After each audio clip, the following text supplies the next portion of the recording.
Ground उमेदवार दिला तर तुम्ही चांगल्या पद्धतीने निवडून द्या. पुढची जबाबदारी तुमच्या मनाची आहे ती देता.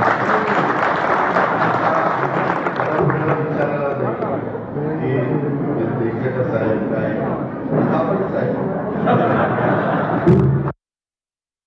साहेब दोनच, एक आदरणीय शरदचंद्रजी पवार साहेब आणि दुसरे हिंदू हृदय सम्राट बाळासाहेब ठाकरे यांनाच आमची पिढी तरी साहेब मानते. केवळ पक्षाचा अध्यक्ष म्हणजे साहेब होणं नाही, त्यासाठीचा सांस्कृतिक व्यासंग असेल, त्यासाठीचा एकूण सामाजिक व्यासंग असेल, त्यासाठीचं स्वतःच्या कर्तृत्वावर म्हणजे कुणाच्या जीवावर नाही पण स्वतःच्या कर्तृत्वावर उभं राहणं असेल, संकटाच्या वेळी वादळ छातीवर घेणं असेल, केवळ संकट आलं म्हणून भूमिका बदलणं यापेक्षा संकट छातीवर झेलणं असेल, या सगळ्या गोष्टी म्हणजे आदरणीय पवारसाहेब आहेत.